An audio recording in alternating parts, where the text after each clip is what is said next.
morning, good afternoon, and good evening, depending on when you watch this, whenever you watch this, back here inside the beautiful Access Tuolumne Studios, another NorCal Sports TV weekly recap. Keith Jouganatos alongside my partner, Dustin Padgett. D-Padge, 4 weeks in the high school football season done. We are on week 5. The season going by just like that. Yeah, definitely, Keith. It's going to be an exciting middle of the season, headed towards the end. I'm looking forward to every week. Right you are, and we begin our recap with one of the games that we looked forward to. We were actually at this week, Sheldon and Turlock. Last year's battle between Sheldon and Turlock resulted in a 41-28 victory back in Elk Grove. The victory going to the Sheldon Huskies, 69 combined points in that game. And you would think just off premonition, LaDon Johnson, Sean Nixon, and also you've got Anthony Freese, all these firepower, all-star, superstar players on offense. It would be another high-stakes scoring event. Well, if you like points, this part of the show is not for you. We go to the highlights right now. Sheldon and Turlock, Paul Debley Stadium, 2-1 both teams, the Huskies and the Bulldogs. Pick it up in the first quarter. Sheldon gets down to the goal line at the 3:44 mark of the first. Nixon looking for somebody, but the Bulldog defense, D-Padge, hanging tough. Yeah, definitely a big stop right there. You see here, Ibarra knocks down the field goal from 27 yards, so Sheldon off to a good start, 3-0, not 7, but they'll take it. Next possession, Brock Paisley. He'd been so good last week, not good here. Gabriel Brown taking it all the way. Looks like he's going to have a touchdown, but he's marked out of the 2-yard line, D-Padge. Big turnover, but even a bigger stop by the Turlock defense. Sheldon once again knocking on the door, can't get 7 points. Yes, that was a huge momentum shift right here. They do knock in the field goal to take the 6-0 lead, Keith, but they were on the goal line, unable to punch it in for the touchdown. So Ibarra knocks home another field goal, so they don't have 14 points, but you got 6. But now your defense has got to hang tough. They don't right here. Paisley had thrown 2 interceptions at this point in the game. That ain't no interception, D-Padge. That's Cruz, the tight end, for a touchdown. 7-6 Turlock. Not only a great catch there by Cruz, but a great finish to run over a guy and get in the end zone on the goal line. Our next points don't come to the fourth quarter. Anthony Freese, whoop, cuts it to the right side. He's in for 6. 14-6 is the final score as Turlock survives the slugfest with Sheldon. Turlock struggles again on offense for the second time this season, but give credit where credit's due. Paisley, 2 interceptions, hung tough, got the touchdown to Cruz. They held Freese to 1 touchdown, but the defense was the story of today's game for the Bulldogs. They really helped their cause, and they really made sure that their offense, even though it did struggle, had opportunities to put the points on the board that won the game. Yeah, definitely, Keith. 0 points given up in the second half. That's a winning recipe all day long. Turlock played a great game defensively. Offensively, they struggled. Paisley was actually removed for the game for a drive in the middle of the game, but got his chance to come back in the game. Ended up getting a big touchdown late from Freese at the end of the game to cap this one off. He was our Fit Go Pro player of the game. Yeah, Freese, our Fit Pro Go player of the game. And, you talk about it in regards to Freese. He is so electric. He's been bottled up the entire night. But give Freese credit. He stayed patient, took his time, and had the touchdown that pretty much iced the game. Yeah, and not only was it the icing touchdown, but it was an amazing move. As when you gave the highlight, you went, whoop, you could notice that he was able to get right around that defensive back and able to scamper into the end zone. Didn't have to be a touchdown on that play, Keith, but Freese did it all himself on that one. What does Turlock have to work on going forward if they're going to win the conference, if they're going to contend for a section championship like everyone around the area thinks they could? Well, I've got the answer for that one, Keith. What they have to work on going forward, one game at a time, and one game at a time, a big one this week. We'll get to that a little bit later, but they have a really tough opponent this week who's averaging over 40 points a game. So if you only score 14 this week, Keith, not going to get it done. You are talking about undefeated Central. We will get to that game in just a few short minutes, but another game that was on our docket was one where we went to the JC level. Chabot and College of the Sequoias. Chabot coming in 0-1 of the season so far. College of the Sequoias 1-0 at home for the first time this season. We go to the highlights. Chabot and College of the Sequoias. Something's got to give in this one. The black jerseys and the white. Let's see where we pick this one up at. First quarter in this highlight as both teams exchanging pleasantries. It's Cervantes from 31 yards out. D-Padge, he was money all night with the foot. Oh, yeah, and that was not a short one either, 31 yards, pretty decent length. So Cervantes knocks down the field goal, 3-0 at that point. 2nd and 10 now, and it's Akaka to Riggins from 52 yards, right down the rail, Padge, and he's going to take it in for 7. Won't be the first time we hear of Akaka in this one, Keith. No, it will not, but at that point it's 10-0, and right back goes Chabot on this one. And it's Akaka again. This time he finds right on the play action fake. 34 yards. Look at the rifle on that man right there. What an arm. He dropped that one right over the cornerback's shoulders. Nothing could be done there. He's far from done because it's Akaka and right. As he scrambles out of the pocket, he dials one up, this time going left side. You got to mix it up every now and then, D-Patch. Went right, went center. Now he goes left, 24-0 Chabot. What a rollout there from Akaka, Keith. So Chabot not done yet. As Akaka again on the play action, going to find Harris from 24 yards. At this point, it's 31-0 D-Patch, and this one's getting out of hand. Yeah, that actually would be the final score here, Keith. Nobody scored again. As Broussard punches it in from 3 yards to make it 38-0 in this one, as Chabot barrel rolls College of the Sequoias in this one. And D-Patch, this was a game where you talked about it. Chabot knew they had struggled on offense the week before. They come out and score 38 points. That's a pretty good thing to get the offense up and running. Yeah, whatever they worked on that week, Keith, it worked. In practice, they got everything together defensively, offensively. They played a complete game, never looked back. College of Sequoias are going to have to do some work this week during their off week and try to get something going because 38-6 at home, that was not a good performance there for them. This was a different quarterback in Akaka this week as opposed to the week before in week 1. What did you see out of the game tape that he improved on from week 1 to week 2? Well, one thing I like about Akaka is he does not only do it with the arm, Keith. He also ran for 76 yards. So he's a dual quarterback. He's out there causing problems for the defense in many different ways. As we saw on his third touchdown pass there, he was able to roll out to his right and across his body, throw it down the field to his wide open receiver. He's an altogether quarterback. He's got the whole package, and I like what I see from him moving forward. I think Chabot's got a good chance to have a really good season this year if Akaka performs like that moving forward. Well, if he does perform like that going forward, D-Patch, they will definitely have a good season as we roll along. And we roll along here on the NorCal Sports TV show. We will be right back after a commercial break with more highlights.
Welcome back here to the NorCal Sports TV weekly recap. Keith Jouganatos alongside Dustin Padgett.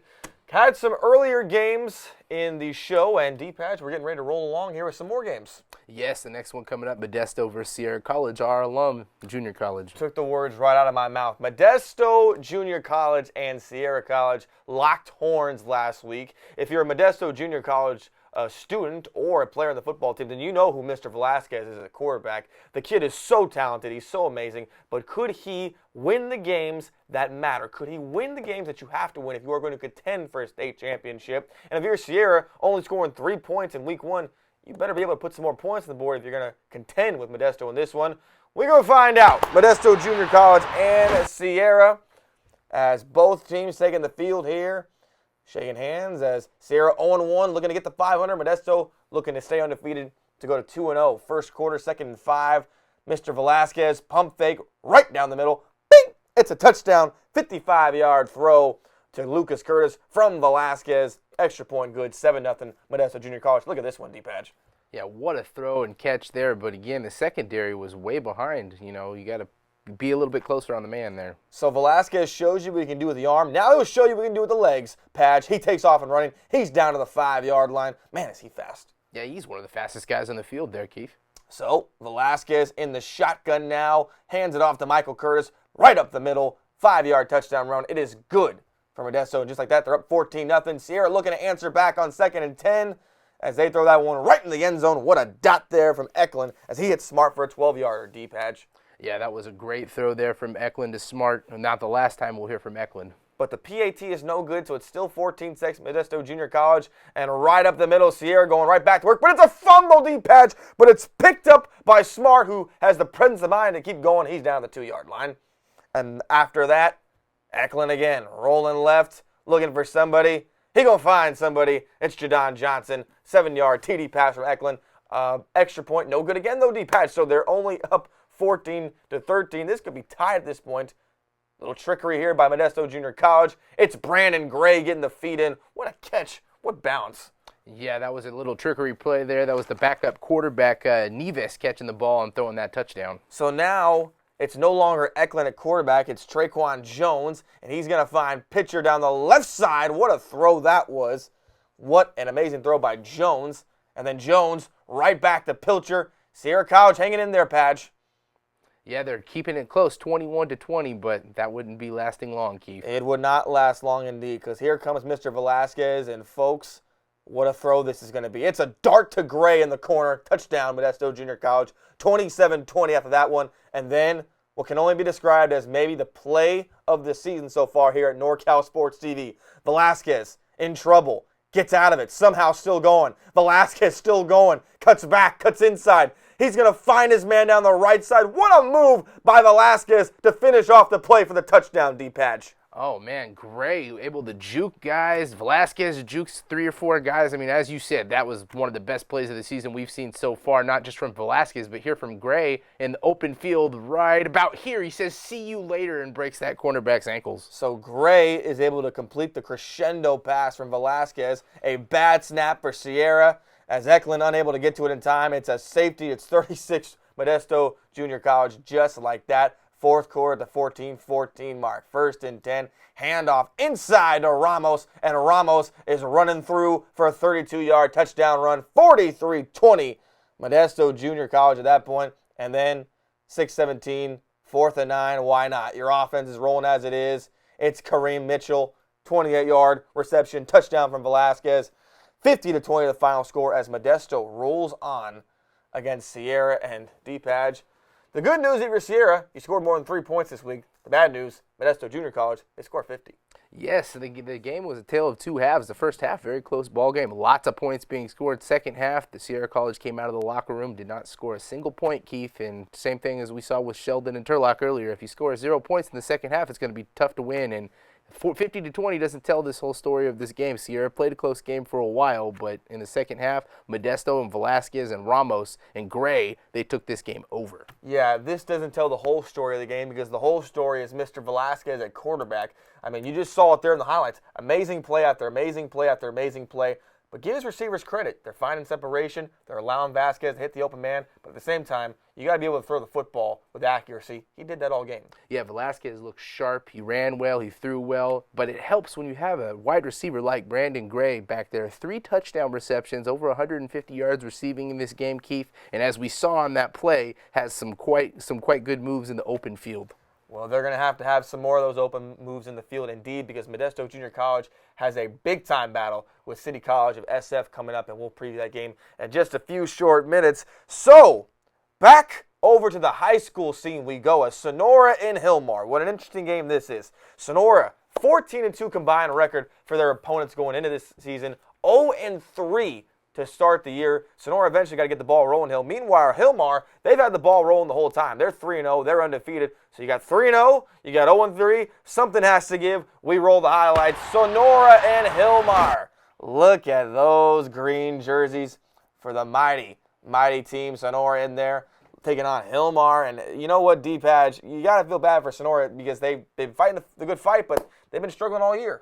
Yes, Keith, they have not scored very many points this season, and as we'll see in this game, they don't score very many here. Cole Bailey with the 4-yard touchdown run to start this one off. It's 7-0 Hilmar, just like that. Great blocking down the right side. Perfect blocking there, Keith. And you see here on the replay D-Patch, look at the ability to shift and turn. He even has his wide receivers out there on the outside blocking for him. That's when you know you've got it made. 1st and 10. 11:05 in the second. Nick Crockett, we had one of his games earlier this season, D-Patch. Crockett can run 7-7 just like that. Yes, he can run. In our earlier contest, he had 0 completed passes, Keith. So, Back goes Hilmar. They waste no time. Under 30 seconds, but it's intercepted by Sonora. But check this out, Padgett. It's a fumble! You got to keep your head on a swivel out there because Efren Duenas gets it right back. So basically, I mean, if you think about it, Hilmar got a 10-yard completion off a fumble return. Yeah, that was one of the plays of the game, a huge momentum shift. It was about to be 7-7 going into the half right there, but that fumble recovery allows them for a late opportunity here, Keith. So the fumble recovery sets them back up inside the red zone. Azevedo from Miguel, right corner, cue ball corner pocket, touchdown, 14-7, just like that Hilmar. And we're right back with Hilmar scoring as Joseph Olsen, 6-yard touchdown reception inside the goal line of the slant route. Beautiful work of art there. Oh, yeah, back-to-back touchdown passes there, and Hilmar would not look back. No, they would not, because Miguel has Azevedo again going down the streak, and it's 28-7, just like that. It's Hilmar. Look at this. What a beautiful throw right there, the accuracy, the timing. And that will wrap it up as Hilmar stays undefeated, goes to 4-0 after beating Sonora. Fourth straight loss for Sonora Padgett, but we should mention their opponents combined this season, 14-2 record. But they've started to get progressively better, I feel like. You took the words out of my mouth, Keith. That game, they did play a lot better. As we saw going into halftime, it was about to be 7-7, but that momentum of this game shifted on that interception fumble return there that left them only 7 seconds on the clock. They were on the 10-yard line. Really only time for one throw to the end zone. Got it in for the touchdown. That 7 points for Hilmar was huge in this game. They did not look back. Sonora didn't score any more points in the second half. They only scored 7 again here, Keith. Moving forward, that's what they need to look on improving, is get a little bit more offense. Their defense is showing up, playing well. Offensively, they're not scoring enough points. Well, you just mentioned it. They're starting to improve defensively, and their offense isn't scoring enough points for them to be in these games. But when they get to Motherlode League play, I mean, you know, the record speaks for itself. They are one of the most dominant teams in Motherlode League play. And I feel like just all these games are setting them up to have a good season in their league, like it always does. Yes, Keith. They started out 0-4 here, but they played some really good opponents in their conference. You play your teams in the conference. It could be some good teams, could be some bad teams. So it's going to be interesting to see how they do in the Motherlode League this year. See if they can come out with a winning record. Well, Sonora taking on West High this week. We'll have that game for you on the call.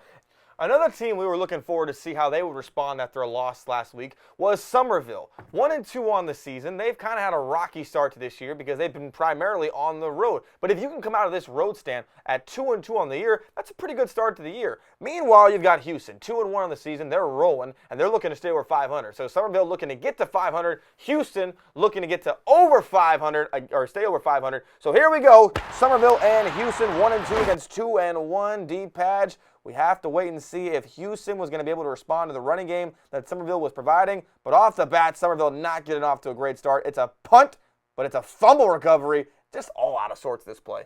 Yeah, that turned out to be a blocked punt there, Keith. It was not exactly what they were looking for on the special teams. Aiden Meyer makes some play as the quarterback rushes it in from 4 yards. 7-0 Hughson, just like that. But they're not done because Meyer hits raw on the flat route, and it's a 5-yard touchdown. 14-0 Hughson, just like that. Second quarter now, 6:26. Look at this little magicianry, Padgett.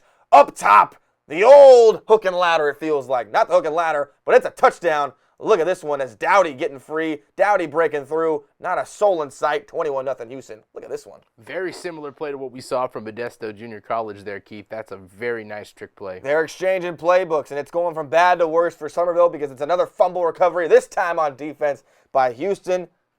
And just when you thought it was all done, 11 seconds to go in the first half, and Raw bangs home a 34-yard field goal. Look at the leg on that one. Yeah, so Raw is also a field goal kicker, but also a tight end for them who's caught that touchdown pass in the first quarter, Keith. Xander Dela Cruz, 3-yard rushing touchdown at the 9:30 mark of the fourth quarter. 30-0 is the final score as Hughson coming out on top against Summerville. Padgett, we thought that Summerville would be able to respond to the call, and they did not. They scored no points. Yeah, this was not what they were looking for here, Keith, and they're going to have to do something different here in the mixing up this week in the practice and try to get going this week offensively and defensively, honestly. 31-0, you got to find a common medium. You got to score some points, and you got to give up less points than 31 to be able to get a victory. Well, you talked about the common denominator, and I feel like it's when they're turning the ball over, they're a totally different team. When they take care of the football, you know, they're a good team, but this is the second week in a row they've turned the ball over multiple times. Yes, Keith, and we saw from early going in the game, it's not just their offense is turning the ball over, but their special teams as well. That's something you have to shore up in practice. That's something you need to work on. Same as penalties. They had a lot of penalties this week too, Keith. But combined with penalties and turnovers, that's not a good recipe for victory. It is not. What do they have to do to fix this? I feel like, Keith, that they need to focus more on the running game. Brochini, let his legs free. You know, offensively, they're not really a run-gun type team. They don't throw the ball down the field a lot. So they got to be able to control the clock and run the ball better. This last game, they had under 100 yards rushing. Not going to be a way for them to win as a running team. Well, we will wait and see how Summerville responds. That does it for our recaps. Now it's time to get into some predictions.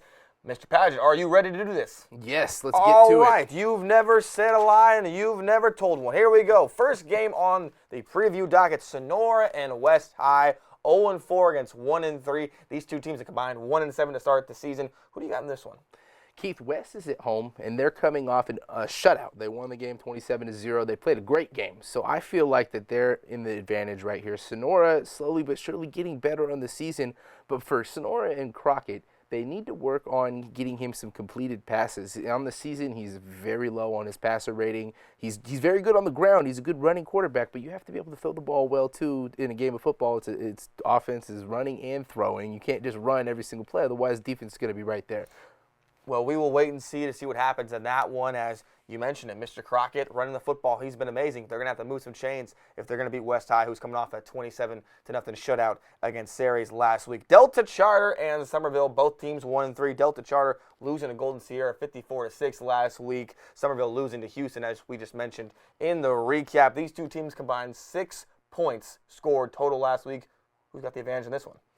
That's a tough one there, Keith. Last week was the homecoming week there for Delta. They lost 54-6. I know that that's not what they were expecting. I feel like that both teams had a really bad game. They're going to be looking to come out this week and put their stamp on the game early. So whoever comes out and plays well in the early stages of this game, I feel like is going to come out on top. As far as who, not going to throw out a name.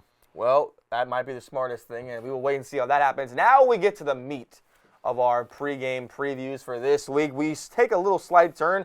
Junior college ball, maybe the biggest matchup in Northern California, JUCO football. Modesto JC on the road, 2-0 undefeated against City College of San Francisco, 2-0 at home, undefeated. There are going to be a lot of points scored in this one, Patch. Yes, Keith, similar to what we were talking about, Sheldon and Turlock coming into last week, we said that probably going to be a high-scoring game, and it wasn't. This time, we will say this is a high-scoring game. I will be 100% shocked if we see less than 20 points from either one of these two teams.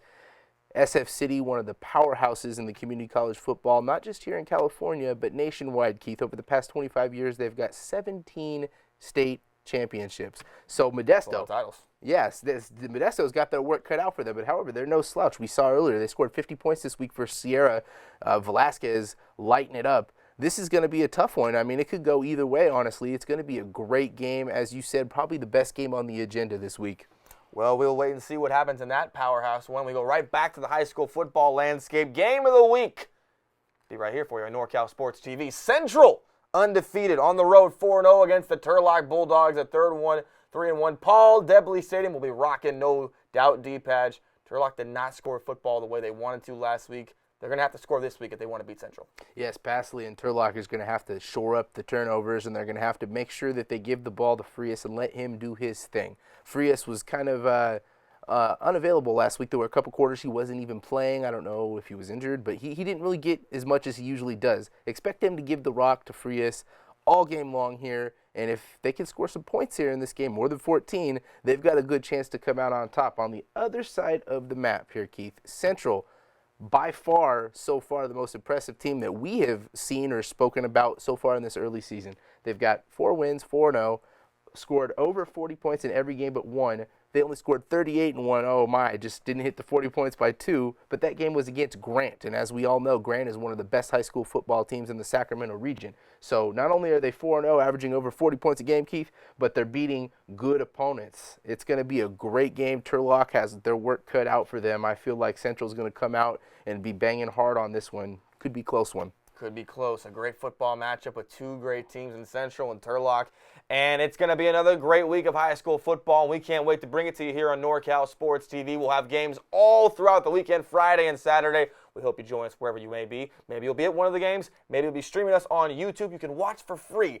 Free 99 D-Pads. You don't have to pay a cent to go on YouTube and watch us at NorCal Sports TV. But that is going to do it for another NorCal Sports TV weekly recap for my partner, Dustin Padgett. I'm Keith Jouganatos. Week 5, enjoy the high school football season. We'll see you right back here in the Access Tuolumne studios for Week 6. See you soon.